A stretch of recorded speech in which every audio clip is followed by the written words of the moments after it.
Well, today I am beyond thrilled with my featured expert. I've known Wanda for about a year now, and we actually have gotten to know each other pretty well. She is the executive director of the National Health Association, that's the NHA.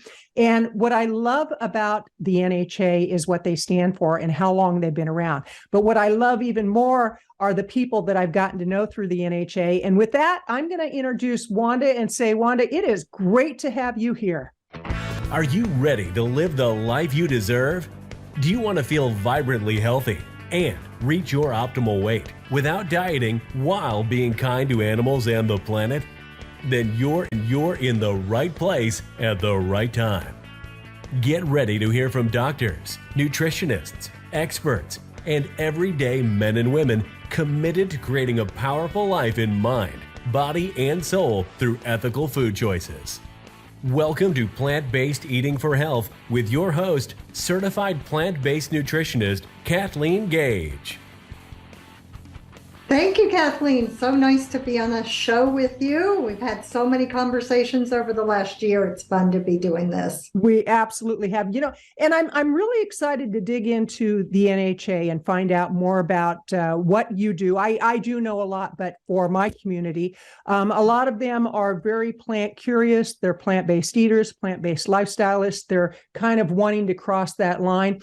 And they may not be aware of your organization. But before we do that, I'd love to find out your journey into plant-based eating. Yeah, well, every decade the journey changes, so the story gets a tiny bit longer. I'll try and make it concise.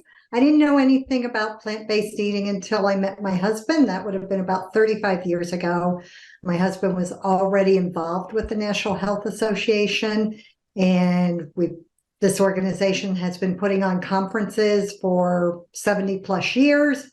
And so I started going to conferences. Back then, there wasn't the internet. So you went to a conference, you read books, you talked to people on the phone. That was the only source of information. Luckily, my husband was a wealth of information. His parents owned a health food store. He had access to books and seminars in person. There was no virtual type stuff back then. And as I learned, I would absorb some of it, but not all of it. Hard to let go of old habits, hard to let go of traditions. And so it was a very gradual process, so that by the time we got married, about 2.5 years later, I'd say I was vegetarian, I wasn't vegan. And then as we were raising children, I was a little bit more vegan, but a little bit processed vegan. Mm-hmm. And then I went back to work when my children got older. So I'm traveling and I got more processed. So it was like this, life circumstances. I wasn't fully committed that life circumstances didn't affect my actions. And I've got to say that didn't change until probably 2011. I would do really good at times and then not so good at others. And then 2011, I had my aha moment that I was early 50s at that time. And it was like, you're either going to get it or you're not. And right. My aha moment that it wasn't just my health, but then I was having compassion for animals. I was realizing as my children were older and hoping that I would one day be a grandparent, that I cared about the climate we were leaving to the next generations. And so once I started connecting more than just myself to it, and more than vanity of how do you look, right. It just made sense. And 2011, there has been no looking back, because I think I learned some of those things that just mattered so deeply to me that I couldn't unlearn them. And I want to talk about some of those things you learned, because there's a lot of confusion out there between what is vegetarian, what is vegan, what's a healthy vegan, what's a processed food vegan, what's a plant-based eater. I mean, it gets pretty confusing. And if you were to drill it down into just real simple terms, what's the healthiest way to, if you will, be a vegan and also a plant-based eater? Right. So I would say plant-based eater, I think healthy plant-based eater is just whole foods. Mm-hmm. Very little of what I have comes out of a package. Doesn't mean it's difficult. I have A large wooden bowl. I happen to love Holland Mill Bowl products, and so I have one and a mezzaluna. So I throw all my salad stuff in there, chop, chop, chop, chop, chop, chop, chop, get a big salad. So every day is 2 to 3 times of that chopped salad. Breakfast, I'm still really busy. Now I'm working and I'm helping with a grandchild and my father. So life didn't slow down quite what that I thought it would when I got into my 60s, but I'm loving it. So I just have to know how to be consistent. So I'm getting lots of greens with a smoothie in the morning. Today I didn't have a smoothie, I did the oatmeal. And then a big chopped salad for lunch, a big chopped salad for dinner. Tonight will probably be a baked potato and maybe steamed veggies. So it's simple has allowed me to be whole food plant-based. To be vegan, then it has mattered how I shop, what I put in my house, what I wear on my body. It boiled down to what kind of a car I bought, because I came from a 30-year career in the auto casualty industry. I was a regional claims manager. So I saw the ugliest of the ugliest, and I saw the most traumatic situations. And so I'm pretty committed that I will budget for a car with lots of safety features. Couldn't believe it. You can barely find a vegan car that has safety features. They're all high-end leather. And so there's a couple of out there. And then this was a huge purchase for me. We lead a very simple lifestyle, but I bought a Tesla. Mm-hmm. I thought, you know what? I want the electric car. It had the safety features and it's all vegan.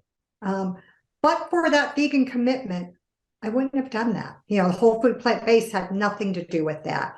I had leather furniture before I knew better. Right. And now I won't buy leather furniture, of course. Well, it's interesting because it used to be a status symbol if you had leather furniture and leather seats in your car and leather jackets, leather boots, whatever it may be. And now it's flipping over to where it's kind of a status symbol to not have those things. It's embarrassing. I was at a gathering recently and a friend of mine said, Kathleen, you got to come out and see our new vehicle. And it's a Subaru. And she said, the seats are mushroom leather. I said, what? And she said, they're made out of mushroom and they're durable and they look like leather. They wear like leather. And it's like, oh my gosh, is that not amazing how people are getting really excited about the options available? Now, I know Mark, your husband, he's been vegan all his life, if I'm not mistaken. Am I correct on that? Yeah. So that was really interesting. We met over in the legal community. We met as adversaries. He had a client that was injured on a bus, and the company I work for was handling that injury claim from the bus's side. He's the injured party side. But yes, he is 71, born in 1951, and has been plant-based his whole life. However, our lives are much broader than what we eat. Right. So we have a lot of things in common. So that part just would sneak in. He doesn't proselytize about it. His parents did own a health food store. It was called the Natural Health Food and Barbell Center. And I just treasure that his dad did all the weightlifting and exercise on one side of the store, and his mom did all the nutrition on the other side. That's incredible. That's incredible. So they talked to me a lot more about it than Mark did. And then as I started meeting Mark's friends, they were all involved in this lifestyle.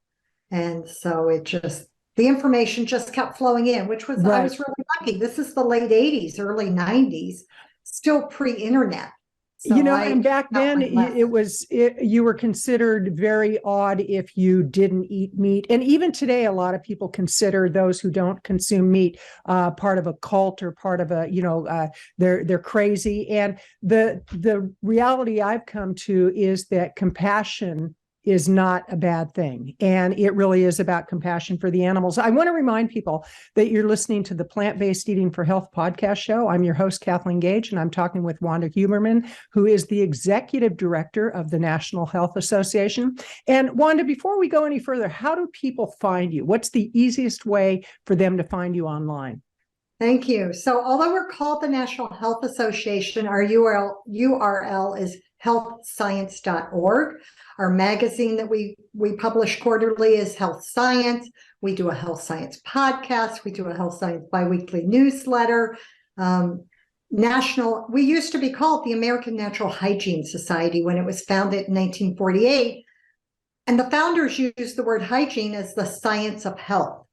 And then as time went on, it just kept getting more and more confusing. We kept getting, or I wasn't involved in the organization back then, but they were getting calls from dentists, hygienists, or women's feminine products. It just was crazy. So I think around the 80s, they changed to the National Health Association. There's probably quite a few organizations that use national health. So we ended up coming up with healthscience.org, and that's what we do. We're still the NHA, but we brand an awful lot under that. Okay, we'll make sure, we'll put that in the show notes, and I'll make sure that people find you, because one of the reasons I really wanted to bring you on the show now is that you have a huge event coming up. You've been doing events, conferences for quite a few years. A couple of years ago, you went hybrid, where you do a virtual conference and an in-person conference. You always sell out at the in-person conference. You already have. And this is the 75th anniversary of the organization. So it's going to be quite a celebration. Tell us about the conference. First of all, the in-person, who you have, the luminaries that are speaking there. I'm going to be at the conference, not speaking, but I will be at the conference. And I love going to it. I went last year for the first time, and I was shocked because the people that really I had put on a pedestal, the doctors and the luminaries that have written these amazing books that literally changed my life, you're within arm's reach of them. And it's like Dr. Furman and Dr. Campbell and Dr. Sabatino, and you're just like, oh my gosh, this is amazing. So tell us about the conference, what you're going to be doing at the conference. And then I want to talk about the virtual event. Thank you. I could talk all day about it. I breathe it night and day right now. We have some great speakers. I wish that there was funding that I could do this for a week. But if I went a week, it would eliminate so many people that want to be there, because you just can't stay at hotels and eat out and get that much time off work. So we started off, it used to be start Friday at dinner and end Sunday at lunch. And we keep pushing it because there's just so many great people that are able to speak for us and love speaking with us. So we actually have bonus sessions starting on Thursday, because what ended up happening is people are coming from other countries and from the West Coast. So they come in on Wednesday or Thursday to be sure they're ready to go Friday. And I'm like, oh, I have speakers that come in early. They're so generous with their time. So we have bonus sessions on Thursday, but I'll go back to the speakers and then kind of play through the weekend. So we have the ones you mentioned, Joel Furman, New York Times bestseller. He's just a fabulous presenter. Maybe you've seen him on PBS. And then we have T. Colin Campbell, author of Whole from Cornell University, the China Study. He's 89 years old and still so sharp and so vibrant and such a wealth of information.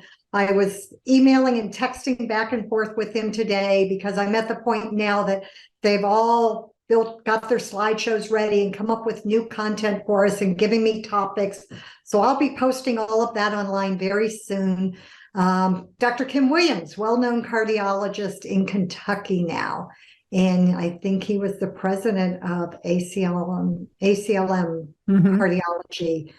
And who else? Dr. Sabatino has been studying this for so many years. And the one dynamic speaker that he might not be as well known, and I'm so excited to tell you, if you come just to learn one new speaker, his name's Dr. Stefan Esser. He's a Harvard-trained orthopedist, and he's a third, maybe fourth generation being raised as a vegan, whole food, plant-based. His grandfather was a doctor and one of the founders of this organization. Wow. And his grandfather's father lived this way. So the legacy this man has, and you heard him last year, Kathleen, there is no other way to describe him. Of course, all of these doctors are brilliant, but he is personable and charismatic beyond belief. I could listen to him all day long. Right. Yeah. He's pretty amazing. Well, let me ask you this, because you've got the luminaries without a doubt. And there's a lot of new people coming into the whole community of the plant-based movement, the vegan movement. And some people say, well, I've already heard Dr. Furman. I've already heard Dr. Campbell. And yet what I know to be true is when I was introduced to Dr. Furman's work, his book definitely influenced me into going plant-based, because I was dealing with inflammation. I was 64 at the time, and I'm coming up on 5 years. years, and I just had my 69th birthday. And I have to tell you, the fact that I eat this way, I am much healthier today than I was 5 years ago. And I'm way beyond healthier than most people my age. When I, go to a doctor checkup, or I went to the dentist earlier today, and there were a couple of older people in there, and older, they're probably younger than me. And I was just like, I don't want to live like that. I want to live vibrantly. So what do you say to those people who say, well, I've already heard those people, I've read their books, they're not going to tell me anything new? What can you say to that? So I challenge that thinking, because I too I didn't start taking over these conferences till 2017. I didn't become the executive director till 2020. It really wasn't even on my horizon in 2015 that I would ever do this, but I'm thrilled that the opportunity came along. I went to them every year. So there's a couple of reasons. One, if you learn one new point from each speaker, there's 15 people presenting. How great is that? Right. Two, if you reinforce it and make your day-to-day life easier and something you can maybe answer a question or two better, how great is that? And three, there is nowhere else that you are going to be with almost 400 other people that are on this journey, either as a brand newbie or somebody doing it for 50 years, that are still willing to learn, wanting to learn, eating the food. You ate it last year. I get to work with the same chef from 2 years ago, not last year. And I've already met with them twice. We've been emailing back and forth. Today it was about the mango cake and cinnamon cashew cream we're going to have. He can't wait. And he uses every recipe I give him. And every menu. And the food is abundant and delicious, full of flavor profiles, lots of diversity. So there's going to be, if you like things simple, you'll have it. If you like things a little spicy, you'll have it. If you like things with no nuts, you'll have it. If you like things with nuts, you'll have it. Right. So the salad bar is pretty massive, because it is my goal to accommodate various levels and various principles that different people are following.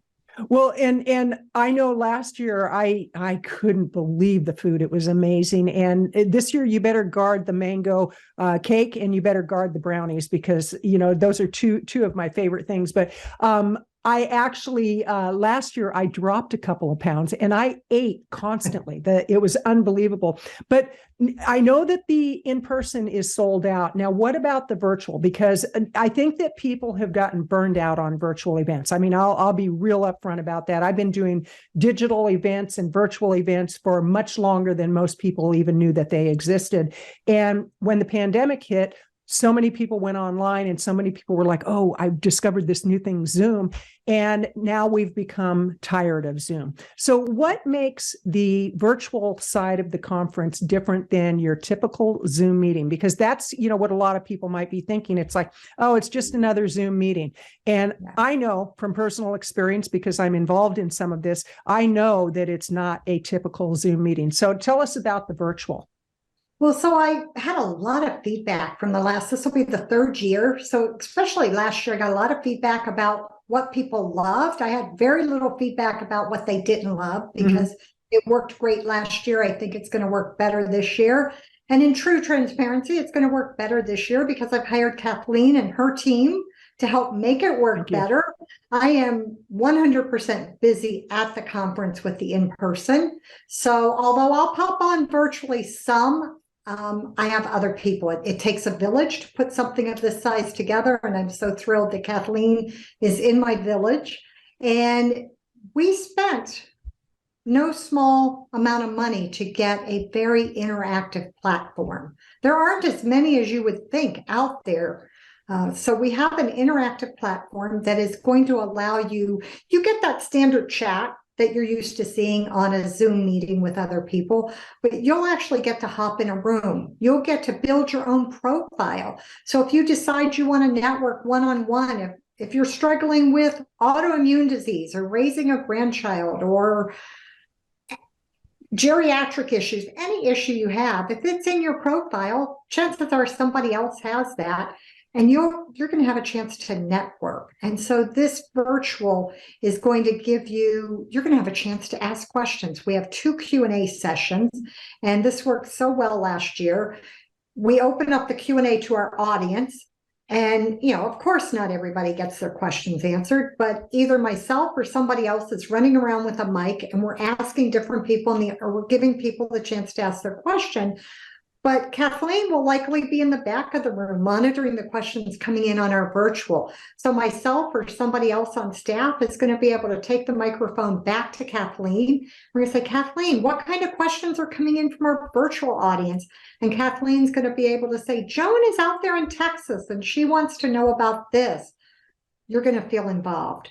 We Absolutely. have a swag bag that's a big deal. I have all kinds of fun things coming, and they're going to be different in person and virtual, just based on my vendors. Some of them want items in person, some virtual, but we have a swag bag that's going to have is it $1,500, Kathleen? It's $1,500. Yes. In not cash. It's $1,500 in various digital products, ebooks, courses, things of that nature, and all really, really amazing contributions. So if you pick 2 of those, you paid for your entrance to the registration. One thing that, Kathleen, I don't even think I've asked you to talk about enough, so I'll share it with your audience, is every year doing the virtual and the in-person, we offer a VIP rate for next year. And that goes away on Monday. So if you're thinking, oh, I'd like to come next year, the reason we're sold out is because well over 100 people always buy during the conference this year, because they're like, I'm not going to miss it. I love the camaraderie. I love the information. Even the same doctor, that's what we love about these speakers. They are scientists. They are researchers. They're giving you up to date. So they're not so bold that they're going to say what they said 10 years ago might absolutely be the truth. They will say, science today has said this way works better. So I love that. And what else are they going to get? You're going to get the replay. I do not expect anybody to be sitting at the computer nonstop the whole conference. So you'll have a schedule. I'm updating the schedule. Some things are changing, but mostly I'm just going to be putting in the topics of the speakers. So you'll go onto the Hop-In platform. Once you register, you'll see the schedules and you'll say, oh, I can't miss this. I want to be able to hear what they have to say, and you'll plan your weekend around that. Others are going to say, man, I have to miss this. I can't be there. I have another commitment. You're going to have those replays for a year. Absolutely. Well, I want to touch on a couple of things, and one is the swag bag. What's really exciting about the swag bag, we have people who are attending the conference who run plant-based businesses, vegan businesses. So we have things in the swag bag to help you in your business. Then we have people who are strictly interested in the nutritional side of things. We have things in the swag bag that are specific to that. So whatever your interest is, you're going to find something. And one of the things you mentioned about, being able to get your questions answered, I'm not going to go into a lot of detail, but a while back, and you know what the situation is, there was a young family member who was diagnosed with non-Hodgkin's lymphoma. And it, obviously devastated the family because he's such a young man and not even a man yet. He's still a teenager. And I have to tell you, I was blown away by the help that I received in getting questions answered. And I was able to help his mom get some answers. And it just blew me away how generous this community is. So that's one reason I encourage people to sign up for the conference. And like you said, next year, you might want to go to the in-person and you can get the early bird pricing. But, and for the whole issue of people saying, oh, I already heard it. It's like Zig Ziglar used to say, motivation is like taking a bath. You probably want to do it every day. Well, going to these conferences and hearing these speakers is kind of like taking a bath or a shower. You probably want to hear it over and over and over again. Once isn't going to do it. It's like a good movie. So, with what you're doing with the NHA and what you're doing, you've got the podcast going, you've got the newsletter going, you've got the magazine that's been around for quite a while. When people join the NHA, which, okay, this I can't believe. I don't know how you do it, but membership at this point, at the recording of this interview, it's only $35 a year, not a month, a year. And you get a full color 40-page magazine delivered to your home. Yeah, thank you for showing that. And for the people listening, we'll put an image in the show notes, but this is just amazing. Every time I get it, I'm just like amazed that for my membership, I not only get 4 magazines a year, but I have access to ebooks that if I'm not a member, I have to pay $15 to $20 for the ebook. And it's like, okay, be a member. And then you get unlimited, not unlimited, but there's just so many resources. So where do you see the NHA going in the future? What's your vision for the organization? What's your vision for people's health? And what keeps you driven to make that happen? Right. My vision is to be a guest at their 100th anniversary. So 25 years from now. And with that, I've created a children's program that we've had for the last 2 years. And so we can encourage families. So I want to, whether you're attending virtually or in person, having that information, learning how to raise your young family. I raised 3 children this way. It's not so easy. There's unique challenges. Diversity. If you can help me reach out to other communities that you don't feel are well represented, know that that's just from my lack of knowledge of knowing how to reach out. So help me, tell me how to reach out. I want to grow our diversity of ethnicity as well as diversity of topics. So I'd love to be able to talk about, we have Gene Bauer coming to the conference, and his topic is going to be why we eat plant-based for ourselves, for our animals, and for our planet. And that's my motivation, is I love it. How we can do this for everyone, because even if you're just doing a little piece for each, and we can't take care of the animals if we don't first take care of ourselves. I think of it like putting on the oxygen mask at the airport, in the airplane. And so that's my motivation, is making one person's life easier by the information we provide. I love it. And truly, if you look at the statistics today with the rate of childhood obesity that's happening, and children are getting diseases today that used to be rare for adults to get, and now it's commonplace. I read something recently, and I did a blog post on it, about 25% of the adult population in the U.S. has non-alcoholic fatty liver disease. And that's a direct result of what people eat. So it isn't like a nice to do, it's a must do, that we really need to look at what we're consuming. And I love what you're doing with the NHA, and I love what you're doing with, your vision of being at the 100th anniversary and being there as a guest.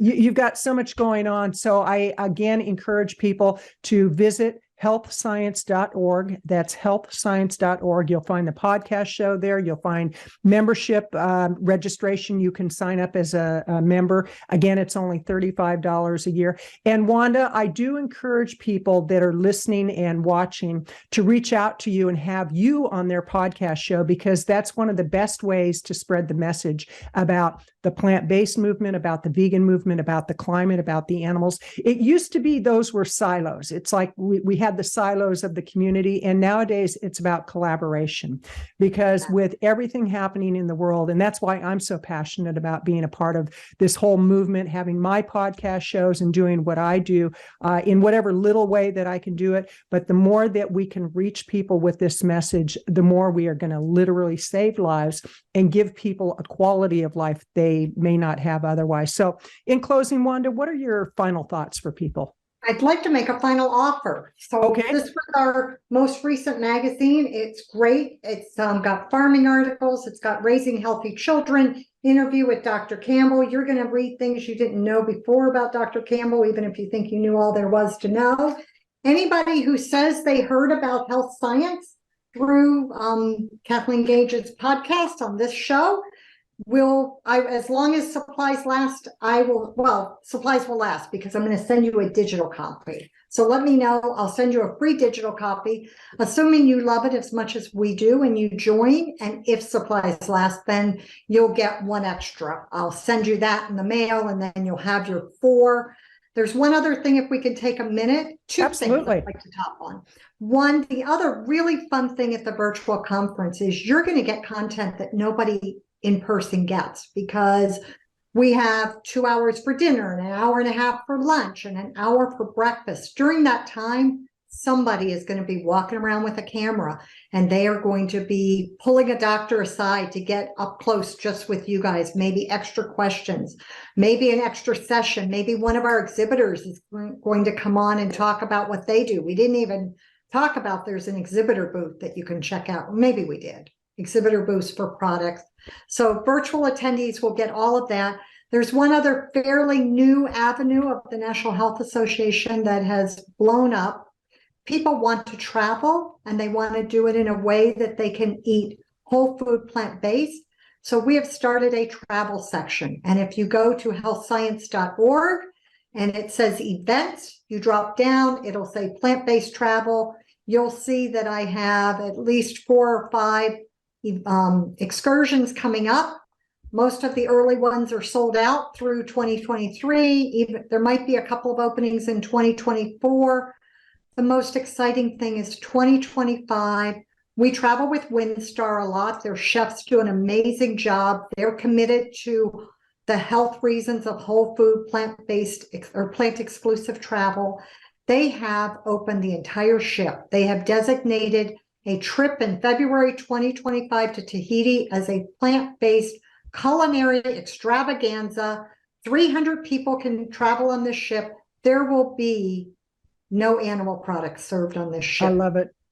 So at least I don't know what the staff is eating, so in true honesty, but anything served to guests will be whole food, plant-based. Well, you know, in 1 month, that ship is over 2/3 sold out. It's incredible. Send me an email at whuberman@healthscience.org, or it's listed on the plant-based travel site. If you even think you have an interest, let me know and I can get you more info. We'll make sure that's in the show notes. And what I love about it is that when, like with the staff on the WinStar, that many times just being exposed to this information, people start listening and they go, oh my gosh, it's like if somebody edits a podcast show that's a plant-based show and they're going, ooh, I didn't realize my eating was so unhealthy. So, you know, there's so many different touch points that we have. And Wanda, this has been delightful. I just so appreciate all you're doing. I so enjoy working with the NHA, and I look forward to seeing you at the conference. And for everybody out there, go ahead and get your tickets. We'll have the link down below. I don't want to say what the price is because we do have an early bird special going on, and it ends on June 11th. And, you may not, June 10th, I think. And maybe you're going to hear this after. So whatever price it is, it'll be worth it. It's very reasonable, and it's under $130 no matter what price it is. So I encourage you, get your tickets. Wanda, it's been a delight, and I look forward to seeing you in a couple of weeks. And to everybody out there, thank you for tuning in, and go out and live your healthiest life ever. Be compassionate to the animals and compassionate, easy for me to say, to the planet. Have a great day. Thanks, Kathleen. Thank you for your commitment to an ethical life through plant-based food choices. The kind of choices that are kind to your body, the environment, and most of all, animals. Be sure to leave a review and rating of the Plant-Based Eating for Health podcast show.